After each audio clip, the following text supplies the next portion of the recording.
drogas el NIDA desde hace 13 años. El trabajo de la doctora Volkov ha sido fundamental para demostrar que la drogadicción es una enfermedad de nuestro cerebro.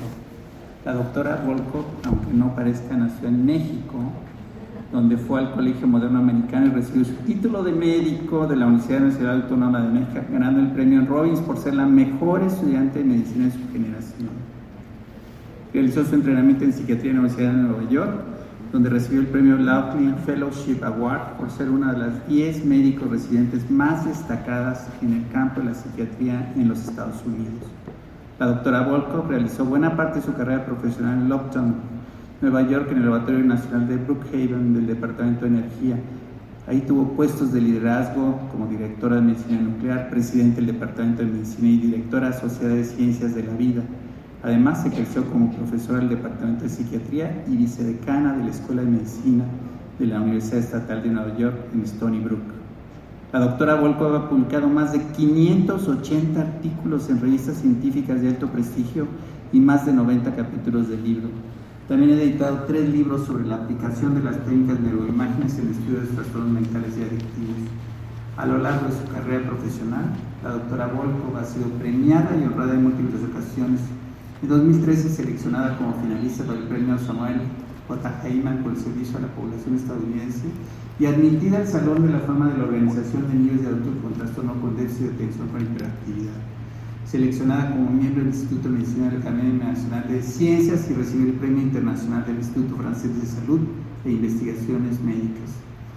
La doctora Volkov ha sido nombrada una de las 100 personas más influyentes de nuestro mundo por la revista Time, incluida como una de las 20 personas a tener en cuenta por la revista Newsweek en la edición Who's Next en 2007. También forma parte de la lista de las 100 mujeres más poderosas, así dice, de la revista Washingtonian Magazine en los años 2009 y 2011 y fue nombrada como innovadora del año por la US News and World Report en el año 2000. Su conferencia magistral gira alrededor de la marihuana y sus efectos sobre el cerebro. Muchas gracias, doctora Nora Volkov, por estar en el Congreso del Cincuentenario de la Asociación Psiquiátrica Mexicana.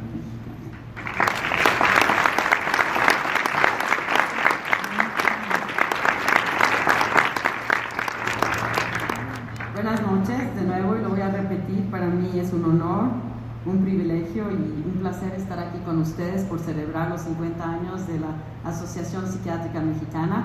Felicidades a todos ustedes. Y es un honor y un privilegio porque no solo yo nací en México, sino que hice mi carrera de estudiante de medicina en la Universidad Nacional Autónoma Mexicana. Y fue ahí donde conocí al doctor Ramón de la Fuente, en medio de las clases de psicología. También fue ahí donde conocí al doctor Dionisio Nieto, y sin saberlo yo creo, también ahí conocí a la doctora María Elena Medina Mora. Y ellos fueron los que sembraron en mi cerebro la pasión por la psiquiatría. Entonces, de alguna manera, yo le debo mi entusiasmo y mi carrera profesional al haber sido entrenado en México y haber tenido el honor de poder conocer a estas gentes que transformaron el mundo de la psiquiatría y que lo siguen haciendo a través de su educación y de su visión, que es tan clara que aunque fue dada 20, 30 años atrás, todavía rige muchos de los conceptos que estamos tratando de resolver. Cuando pensaba, decir, bueno, es la conferencia que abre el Congreso, los 50 años, ¿qué es lo que voy a hablar? Y podría haber escogido muchas cosas, obviamente hemos hecho muchísimos avances desde el punto de vista de cómo entendemos la enfermedad mental, tanto desde el punto de vista biológico, pero muy importante cómo los factores sociales influyen en el funcionamiento del cerebro humano de tal manera que lo hace más vulnerable. Claramente ese era un tema muy, muy importante. Pero sin embargo, con las elecciones que acaban de suceder en Estados Unidos, sucedió algo que muchos no pusieron mucha atención, dado que la elección al presidente fue lo que realmente hizo que toda la atención se dirigiera a ese evento. Pero sin darse cuenta, en Estados Unidos hubo la aprobación de 4 estados más para legalización recreacional de la marihuana y de 4 estados más para la aceptación de la marihuana como un medicamento. Claramente no hay evidencia sobre los efectos terapéuticos de la marihuana, para el dolor y para la náusea, pero estos cambios políticos están poniéndonos a nosotros como psiquiatras en una situación donde tenemos, es nuestra obligación tomar un papel muy importante desde el punto de prevención para evitar las consecuencias potencialmente negativas que tienen los cambios en la política de la marihuana. Porque aun si es bien cierto que esto está ocurriendo en los Estados Unidos, como sabemos, la influencia de los Estados Unidos en muchos factores va mucho más allá del territorio americano, y lo estamos viendo. Yo he estado varias veces aquí en México también para hablar sobre qué es lo que sabemos de la marihuana, qué es lo que debemos tratar de, en base a sus conocimientos, predecir de lo que sucederá si se hace la marihuana legal. Muchas gentes lo primero que me preguntan: Nora, ¿qué es lo que tú opinas o piensas sobre la legalización de la marihuana? Y mi perspectiva es simplemente, nosotros tenemos ciencia para obtener datos, y siempre he creído, hasta muy recientemente, naivmente quizás, que la ciencia es lo que rige las políticas de salud pública y sociales, pero la realidad no es esa, y sabemos muy bien que hay factores económicos, culturales que influyen en estas decisiones. Entonces, mi respuesta es: ¿cuáles son las consecuencias de las drogas legales en nuestro país, en México, en Estados Unidos? Y la realidad es que las drogas legales, el alcohol y el tabaco, son responsables de mucho más muertes que todas las drogas legales juntas. Y no es porque sean más peligrosas, es por su estado de legalidad, las hace mucho más accesibles, y como tanto, mucho más gente son expuestas a ella, y por pura probabilidad estadística, más gente tiene los efectos negativos de las consecuencias de estas drogas. A mí me encantaría pararme y decirles: la marihuana es una droga maravillosa. Imagínense, no solamente nos hace sentir bien y relajados, además de todo esto tiene efectos terapéuticos. Pero la realidad es que nuestros sistemas biológicos se adaptan a un estímulo que tenga efectos muy profundos en el estado de reforzamiento, que hacen que eso desarrolle las consecuencias potencialmente negativas de las drogas, sean legales o ilegales, incluyendo la adicción. ¿Cuál es la realidad de lo que tenemos en estoy haciendo al revés? Le toco y no está moviéndose.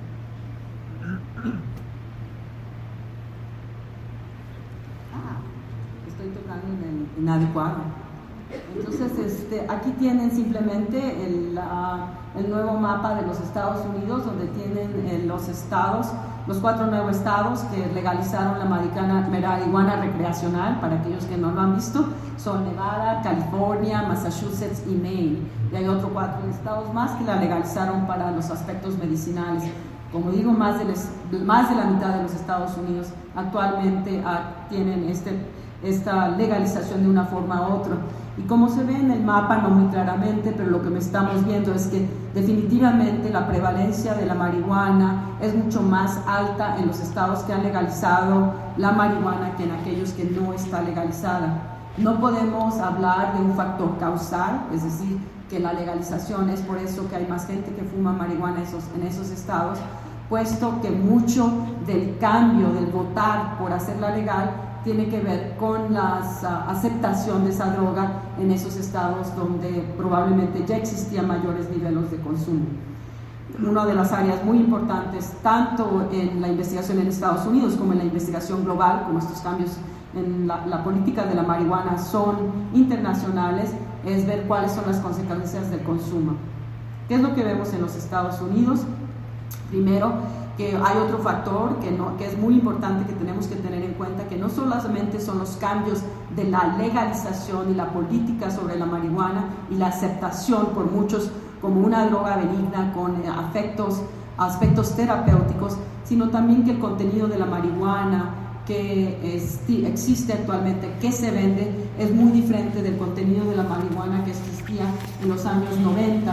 Y la mayor parte de los estudios en los que se ha basado los datos sobre los efectos de la marihuana en los aspectos cognitivos están hechos con esa marihuana que tenía un contenido mucho más bajo del 9-THC, tetrahidrocannabinol, que es el componente, ingrediente activo de la marihuana que tiene los efectos reforzadores. Entonces, como lo pueden ver en esta diapositiva de 1995 al 2015, NIDA hace la evaluación del contenido del 9-THC y ha aumentado del 4% al 12%. De tal manera que la marihuana que actualmente se consume no tiene nada que ver con la marihuana que se consumía en los años 90. Por el otro lado, como sabemos muy bien, la marihuana no solo tiene 9-THC, sino que tiene otros cannabinoides, algunos de ellos con efectos farmacológicos de interés terapéutico. Entre ellos, particularmente, el que ha generado muchísimo interés es el cannabidiol.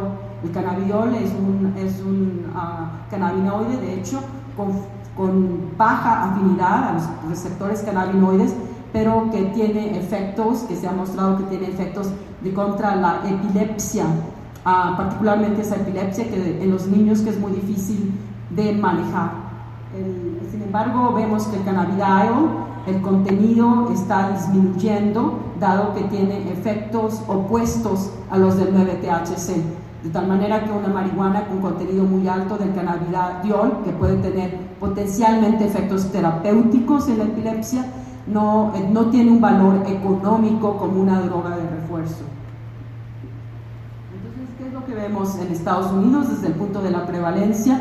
Estos son los datos más recientes que se acaban de liberar hace un par de meses, que se refieren al consumo de la marihuana en los Estados Unidos en los individuos que de 12 o de mayor de 12 años de edad, que están ahí mostrados. Por un lado, a la izquierda, el consumo en el mes pasado en los individuos de diferentes edades.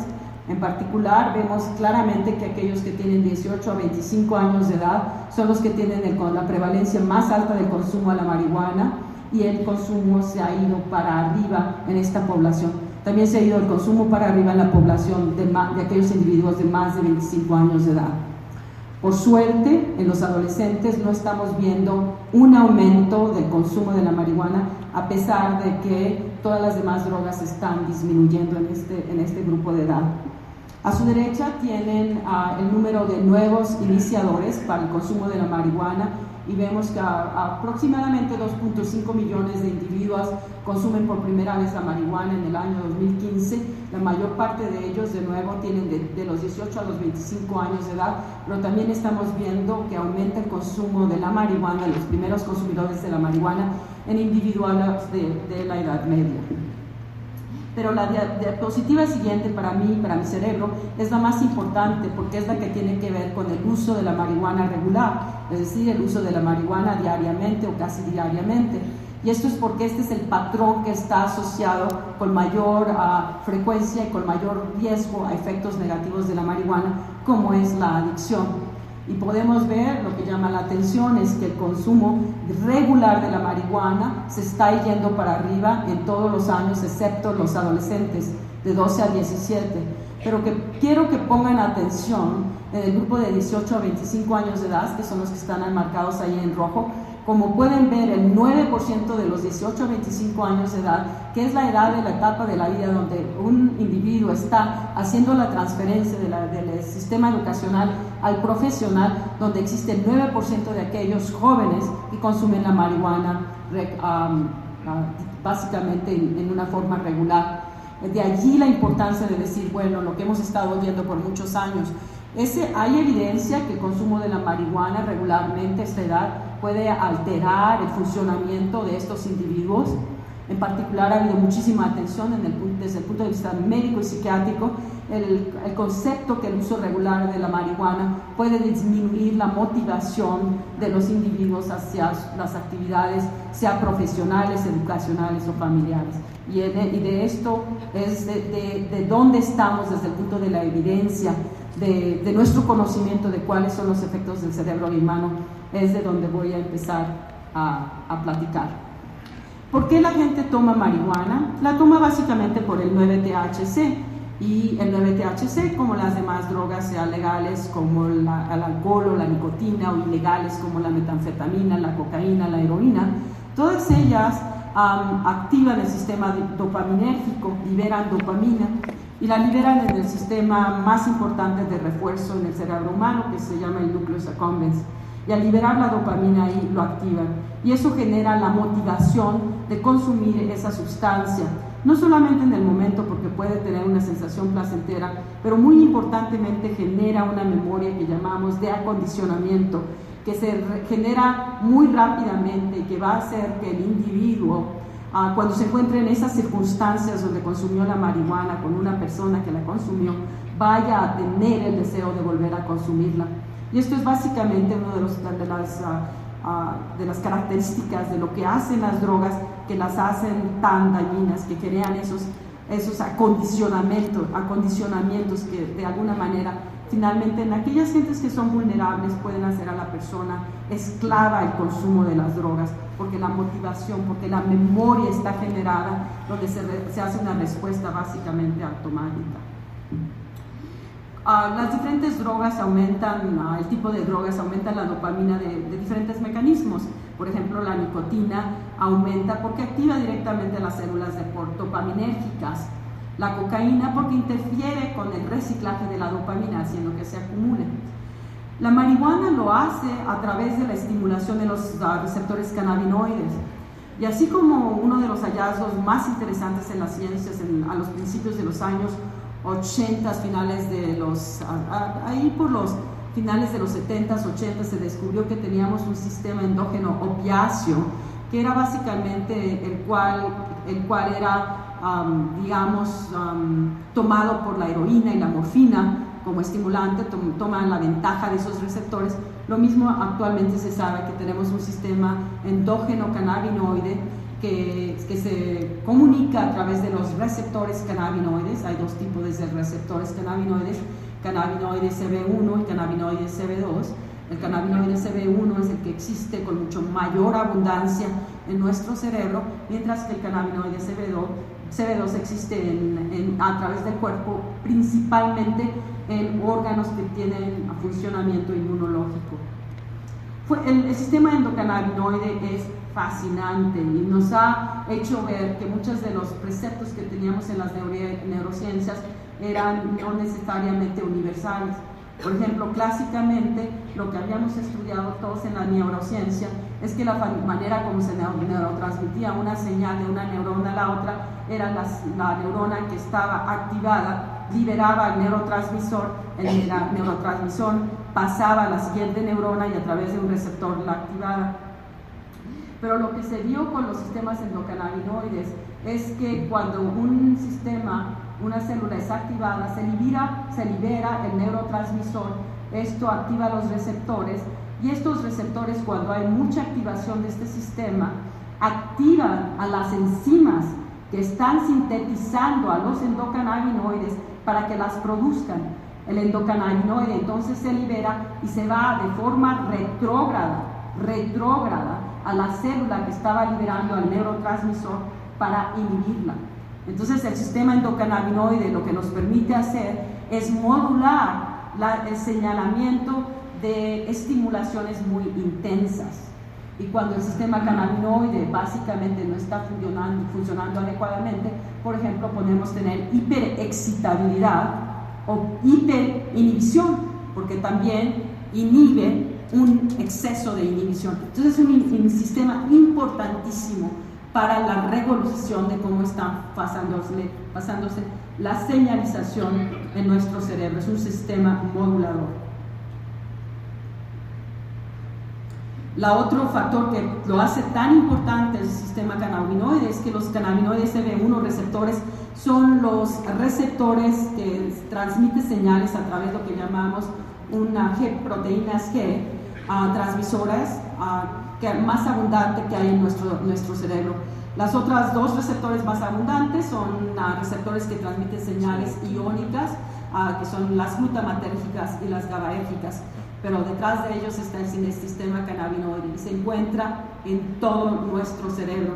Y aquí está ilustrado una de las áreas más importantes, lo cual nos hace entender claro por qué los efectos de la marihuana pueden ser tan distintos.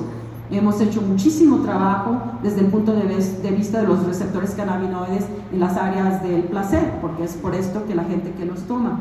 Pero también sabemos que hay gran concentración de receptores cannabinoides en el área del hipocampo, y es por eso que cuando la gente está intoxicada con marihuana no pueden memorizar ni aprender adecuadamente.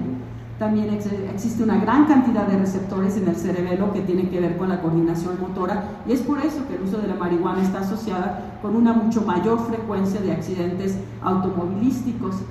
Pero también está concentrada en nuestra corteza frontal, que es la que necesitamos para hacer juicios en cortezas que tienen que ver con el estado de la conciencia y del alertamiento. Como digo, los receptores cannabinoides están por todas partes, y eso de nuevo nos explica por qué los efectos cuando algo está intoxicado afectan la percepción del tiempo, afectan la capacidad de atención, afectan a nuestro estado emocional, nuestros movimientos coordinadores. Y hay otra cosa que es muy interesante, y se las mando a todos los psiquiatras porque, de nuevo, también esto es lo que nos sorprende. Ahora que la marihuana está con niveles tan altos, lo que estamos viendo es que la marihuana puede producir efectos básicamente opuestos, dependiendo de las dosis a las que se consume o del contenido del 9-THC.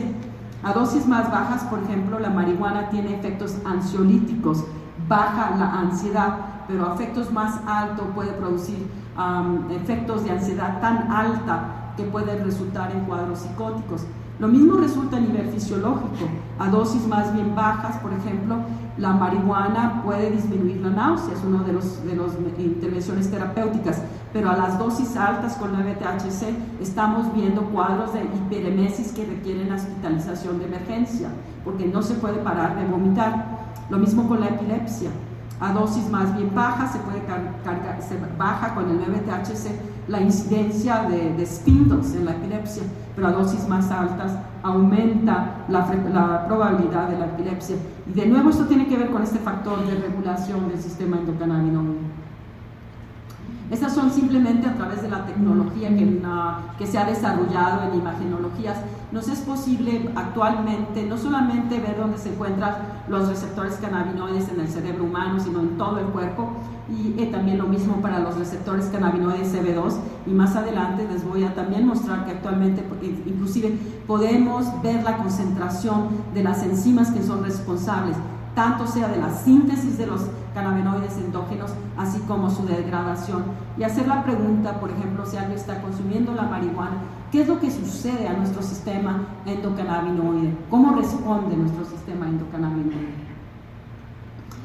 En todos estos conocimientos, o sea, yo creo en el conocimiento por el amor a la ciencia, por el amor al conocimiento, o sea, eso es importantísimo, pero al mismo tiempo yo creo que el conocimiento tiene una razón de ser y que hay que utilizarlo para hacer prevención y terapeuta, para mejorar la condición de vida de las gentes. Entonces, conforme están estas políticas de que si se debe legalizar, que si no se debe legalizar, que si esto es bueno económicamente o que no es económicamente, no. Nosotros como médicos tenemos de nuevo la obligación de ver quiénes son los más vulnerables, y entre ellos los más vulnerables son aquellos que todavía no han nacido. O sea, de allí que la importancia, empiezo con esto que me tiene obsesionada, porque realmente creo que si no lo hacemos activamente las cosas se van por el camino del menor esfuerzo. Con toda esta legalización a la marihuana, como saben, para la marihuana medicinal, todos los estados donde la han legalizado, una de las indicaciones que todos ellos tienen es la náusea, y ninguno de ellos, excepto uno, dice que no se debe utilizar para la náusea en el embarazo. No se dice úsese para la náusea en el embarazo, pero no se dice la negativa. Y vemos actualmente, se puede meter a la internet, anuncios como este, básicamente, donde se habla de los valores terapéuticos de la marihuana en el embarazo. ¿Cuál es la realidad del consumo de la marihuana en las mujeres en el embarazo? Básicamente no hay muchos hallazgos epidemiológicos, y yo creo que sería muy, muy interesante también hacer estos estudios en México, dado que a pesar de que la marihuana ha existido por muchos años, no se ha evaluado apropiadamente el potencial, si es que tiene, a lo mejor no lo tiene, negativo del consumo de la marihuana durante la vida fetal. Pero, ¿por qué es importante? Actualmente hicimos un análisis que todavía no se ha publicado, va a salir dentro de poco, donde utilizando los datos nacionales de 60,000 gentes, evaluamos el porcentaje de las mujeres que estaban embarazadas que hablaban sobre el consumo de la marihuana. Y a pesar que el promedio en Estados Unidos es del 3% de las mujeres que están embarazadas consumen marihuana, que es mucho menor que el consumo de la marihuana de la mujer que no está embarazada, lo que llama la atención es que en el primer trimestre vemos al 6% de las mujeres en Estados Unidos que están embarazadas que dicen haber consumido de la marihuana. Esta es la época más vulnerable del efecto en el desarrollo de los efectos negativos de las drogas, y tenemos al 6% de las mujeres consumiendo de la marihuana. ¿Cuáles van a ser las consecuencias del aumento de la venta de la marihuana como medicina contra el náusea? En esos números no lo sabemos, pero lo que sí sabemos por muchos estudios básicos preclínicos es que en los animales, sea los ratones, las ratas o los primates no humanos, sabemos que el sistema cannabinoide es importantísimo en el desarrollo del cerebro humano. A través de los receptores cannabinoides, por ejemplo, las células neuronales tienen sus patrones de migración de donde nacen hacia las áreas de la corteza. También a través de esta señalación de los cannabinoides receptores CB1 se forma la conexión de una neurona con la otra. Y eso es básicamente el elemento número 1 de nuestro cerebro. El cerebro es una red complejísima que se empieza a formar en la vida fetal. Los sistemas cannabinoides tienen un papel en esta regulación de este sistema que está también orquestado. Y los estudios en los animales donde se puede evaluar, bueno, qué sucede si a los animales se les da acceso al 9-THC, se puede ver como en este caso, que lo elegí, porque se puede ver claramente, por ejemplo, que el número de neuronas que acaban en la corteza cerebral, en este caso creo que es en la capa número 5, está muy disminuido cuando a los animales se les expone durante la vida fetal a cantidades de 9-THC que son equivalentes a las cuales se pueden encontrar en una mujer que consume la marihuana durante el embarazo. Y de allí, por lo cual, una de nuestras prioridades es actualmente tratar de entender cuáles son los efectos, si es que hay efectos teratogénicos, y en los animales sí hay evidencia de que hay efectos teratogénicos de los cannabinoides agonistas en el cerebro humano. Si los hay o no los hay, no lo sé, pero hay que averiguarlo para poder dar esta información a las gentes que sin saberlo piensan que porque es una planta es benigna y por lo tanto va a ser adecuado fumar una planta si se necesita por razones médicas durante el embarazo o por otras condiciones. El otro área de gran prioridad para nosotros es los efectos de la marihuana en el cerebro del adolescente. ¿Por qué? Porque el cerebro del adolescente es una etapa de cambio desde el punto de vista neuroplástico muy importante. El cerebro tiene muchísimos cambios, se aumentan las conexiones, es donde se van formando finalmente las redes que hacen que podamos procesar información muy compleja, que se comunica en un área del cerebro con la otra. Eso es indispensable, es lo básico de cómo funcionamos. Probablemente es la red más compleja que podamos imaginar, cada uno de nuestros cerebros. Y en ese estado, los adolescentes, que es una etapa donde se experimenta, donde se toma riesgo, están a un alto riesgo de experimentar con drogas. Y la droga ilícita con la que más se experimenta es la marihuana. De hecho, en Estados Unidos hay más jóvenes que fuman marihuana que aquellos que fuman tabaco o nicotina. O sea, por los últimos 5 años hemos visto eso consistentemente. Primero, ¿qué es lo que sabemos? Sabemos que la marihuana produce adicción. Y esto es increíble, como aquellos que están pro-legalizando dicen, no, es pura mentira, la marihuana no produce adicción. Yo no estoy adicto, llevo 30, 40 años fumando marihuana diariamente y no estoy adicto. Pues sí, y no me ha pasado nada, ¿no? Ahí estoy muy feliz. Básicamente todo el mundo usa su propia experiencia, pero tenemos una percepción muy distorsionada cuando queremos creer algo, porque a mí sí me encantaría poder creer que la marihuana es esta droga maravillosa, pero produce adicción. También al mismo tiempo creo que hay que ser honestos desde el punto de vista social. Una de las cosas que hemos hecho, yo creo que ha sido muy negativa, es tratar de demonizar las cosas y decir, bueno, la marihuana, si la fumas vas a quedar adicto.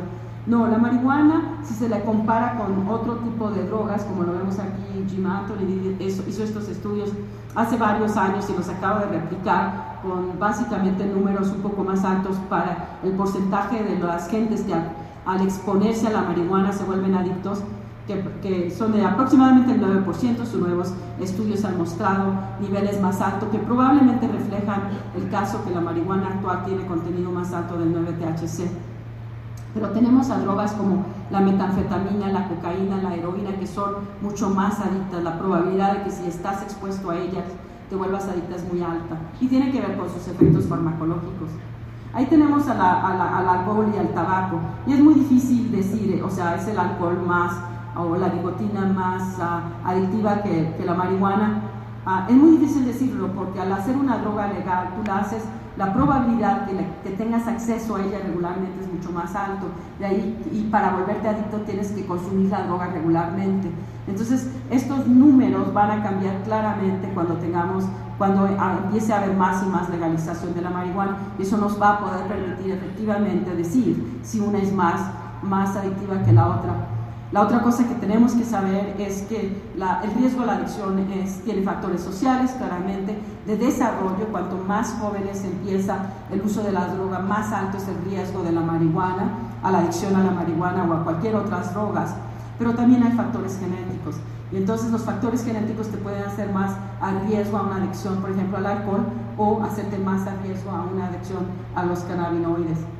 Y los datos que tienen a la derecha simplemente muestran que cuanto más joven consumes la marihuana. Estos datos vinieron de Australia, un estudio muy importante que mostró que en gemelos, donde se controla el factor genético y el factor también ambiental de los padres, son los mismos padres, pero estos gemelos diferían en que uno había consumido la marihuana antes de los 17 años y otros después, y ven que la incidencia, la prevalencia de la adicción era mucho más alto a la marihuana en aquellos que la consumieron jóvenes, pero también las adicciones a otras drogas eran mucho más altas en aquellos que consumían la droga antes de los 17 años. Y de nuevo, esto es muy importante por el concepto de la puerta de entrada. Y la puerta de entrada es algo que nos tiene que tener alertas, porque tanto la nicotina como en este caso los estudios que se han hecho con los cannabinoides muestran que hay cambios en la reactividad de los sistemas de reforzadores que podrían ser un mecanismo que hace a la persona más susceptible a los aspectos adictivos de las drogas en el futuro. Estos datos que se publicaron en el 2014, creo, replican básicamente lo que les acabo de mostrar. Cuanto básicamente más frecuentemente usas las drogas, más la marihuana, más probable es que te vuelvas adicto a la marihuana, pero también es más probable que te vuelvas adicto a otras drogas.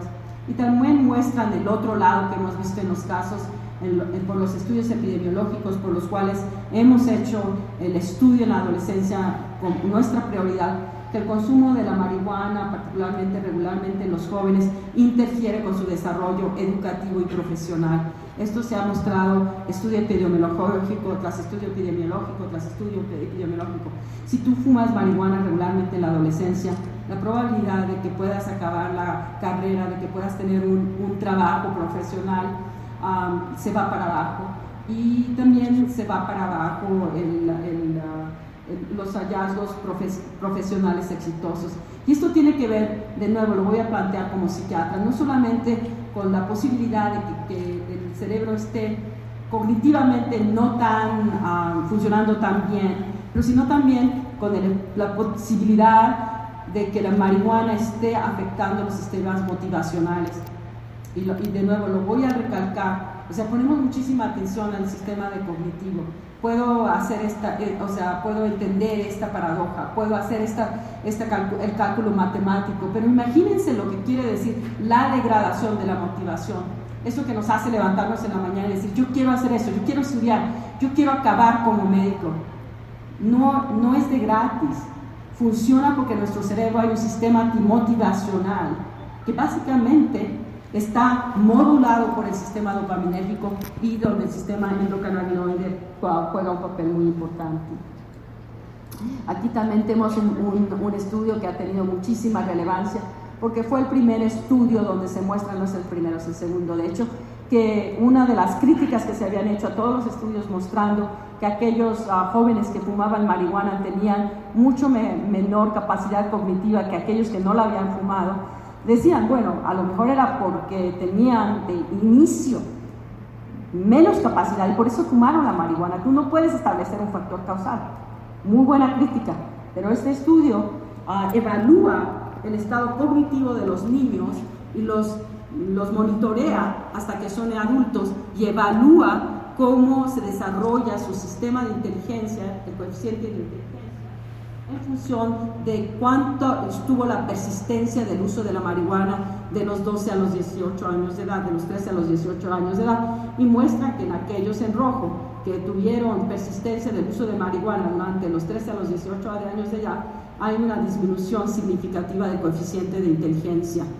Ahí esto persiste en la vida adulta. Y aquí tienen un estudio donde se controla el coeficiente de inteligencia, donde está controlado. Están hablando, en el caso de aquellos que no fuman, hay un aumento del coeficiente de inteligencia, mientras que aquellos que fumaron en la adolescencia se va para abajo. ¿Qué mecanismos pueden estar produciendo esto? De nuevo, aquí hay un estudio muy importante del grupo de Australia, pero también en este estudio es retrospectivo. Entonces, en este caso, toman agentes que consumieron grandes cantidades de marihuana durante la adolescencia, le hacen un estudio de conectividad estructural que te permite ver las conexiones entre las diferentes áreas del cerebro y determinan dónde las áreas del cerebro, la conectividad, difiere entre aquellos que estaban expuestos a la marihuana en la adolescencia y aquellos que no. Y esto es lo que encuentran, que fue realmente muy impresionante. O sea, es impresionante porque básicamente ven que las conexiones son mucho menos en ciertas áreas del cerebro en aquellos que fumaron en la adolescencia que en aquellos que no. No es en todo el cerebro, pero particularmente en dos sistemas de conexiones muy importantes. Uno de ellos que conecta con el hipocampus, que es el centro de la memoria, donde la disminución de las fibras es al 85 o al 80%, 85 al 80%. Y la otra es un área en la parte posterior de nuestro cerebro, que no es tan famosa, pero lo debería ser, que se llama el precunio. El precunio es el área del cerebro más conectada, que tiene que ver muchísimo con factores de conciencia y de alertamiento de todos los procesos que están pasando en nuestro cerebro. Y esta área también las conexiones estaban dramáticamente disminuidas. Cuanto más joven fue el inicio del uso de la marihuana, más severa fue la disminución del número de las fibras. Voy a recalcar, este estudio es importante, pero no es definitivo, porque este estudio está basado en un aspecto retrospectivo. Para nosotros poder demostrar efectivamente que la marihuana está interfiriendo con la conectividad de esta manera tan dramática, tenemos que hacer estudios prospectivos que actualmente los estamos iniciando como una de nuestras prioridades.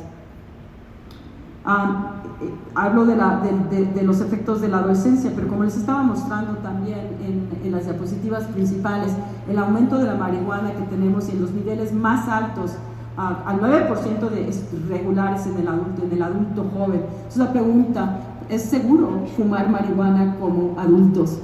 Me gustaría decirles con certeza sí es seguro, pero les voy a mostrar los datos que me hacen pensar que no es tan fácil esa respuesta.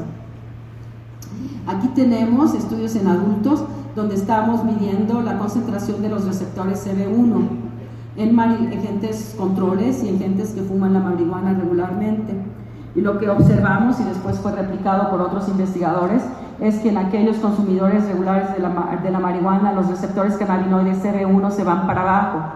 Esto no fue sorpresa porque sabemos que biológicamente cuando se estimula cualquier sistema, lo sabemos, lo que sucede es que hay un efecto de homeostasis que hace que se regulen, que se venga para abajo la activación de los receptores para tratar de mantenerlo a un mismo nivel.